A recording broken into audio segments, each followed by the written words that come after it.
नमस्कार, आपका हार्दिक स्वागत है रोहित गिया यूट्यूब चैनल पे। और जैसा कि आपको पता है इस चैनल पर हर एपिसोड में एक नया एजेंडा डिस्कस होता है। तो चलिए आज का एजेंडा डिस्कस करते हैं। तो आज का जो एजेंडा है वो थोड़ा इतिहास के बारे में है, क्योंकि इतिहास को जानना बहुत ज़रूरी है। और भारत का इतिहास जो कि इतना रोचक है, इतना करेजियस स्टोरीज से भरा हुआ है, इतनी शक्तिशाली राजा हुए हमारे यहाँ, सो वो सब के बारे में जानना बहुत ज़रूरी है। तो चलिए आज बात करते हैं उन्हीं शक्तिशाली राजाओं में से एक सम्राट अशोका द ग्रेट के बारे में जानकर। अशोका द ग्रेट जो है वो क्यों माने गए अशोका द ग्रेट, और क्यों वो सम्राट हुए, इसके बारे में जानते हैं। अशोका का जो जन्म है वो 304 BCE में पाटलिपुत्र, जो कि अभी करंट डे पटना है। अशोका मौर्य डायनेस्टी के तीसरे शासक हुए जिन्होंने 268 BCE से 232 BCE तक राज्य किया। मौर्य डायनेस्टी के जो फाउंडर थे वो चंद्रगुप्त मौर्य थे, जो कि बहुत ही शक्तिशाली और बहुत महान राजा थे। उसके बाद बिंदुसार, जो चंद्रगुप्त मौर्य के पुत्र थे, उन्होंने मौर्य डायनेस्टी को आगे बढ़ाया। और उसके बाद जो विस्तार किया वो अशोका द ग्रेट ने किया। सम्राट अशोका ने मौर्य डायनेस्टी का जो राज्य था उसको बांग्लादेश जो ईस्ट में है वहां से लेके अफगानिस्तान जो वेस्ट में है वहां तक फैलाया। और इंडियन सब कॉन्टिनेंट्स के ज्यादातर राज्यों में उन्होंने मौर्य डायनेस्टी का विस्तार किया।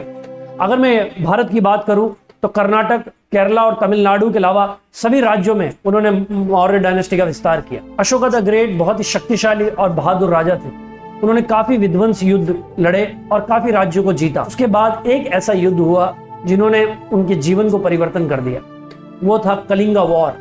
अशोका द ग्रेट ने 260 BCE में कलिंगा, जो कि मॉडर्न डे उड़ीसा है, उस पर आक्रमण किया और उस युद्ध में उन्होंने उस राज्य को जीत लिया। लेकिन इस युद्ध में करीब करीब 1 लाख सैनिक मारे गए और 1.5 लाख से ज्यादा घायल हुए। इस युद्ध के बाद अशोका द ग्रेट को ये बात समझ में आई, लालच, हिंसा, इससे मानवता का भला नहीं हो सकता। इसलिए उन्होंने पीस और बुद्धिज्म को फॉलो किया।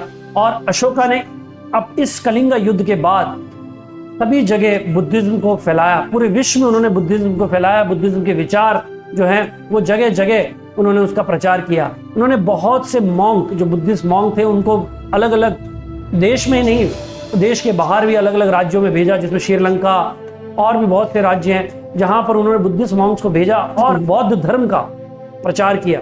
इसी दौरान अशोका ने करीब करीब 84,000 स्तूपास बनवाए। 84,000 स्तूपास में से सांची मध्य प्रदेश एक बहुत ही लोकप्रिय स्तूपा है। उसके अलावा बिहार में बोध गया पे महाबोधि का जो टेम्पल है वो भी बहुत लोकप्रिय है। तो अशोका द ग्रेट की बहुत सी देन है इस भारत राज्य को। अगर मैं बात करूं रिपब्लिक ऑफ इंडिया, जो हमारा राष्ट्र चिन्ह है अशोक चक्र, वो भी अशोका की ही देन है। और उसके अलावा अगर मैं बात करूं तो उन्होंने बाकी जितने किंगडम्स थे साउथ में, अगर मैं बात करूं चोलास, पांड्यास, इनके साथ मिलकर भारत को एक विशाल और विकसित देश बनाने में अपना जीवन बिताया।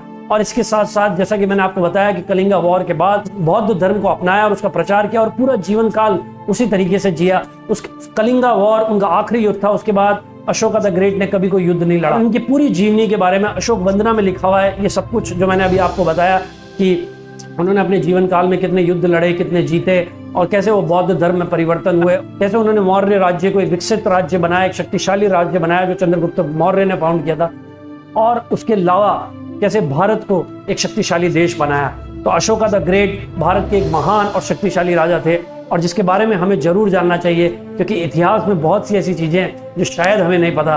सो प्लीज सब्सक्राइब करिए इस चैनल को, क्योंकि इस चैनल पर आपको नए नए एजेंडा और भारत के इतिहास में गौरवपूर्ण जो हमारा इतिहास है उसके बारे में नए नए विचार आप तक पहुंचाए जाएंगे। धन्यवाद।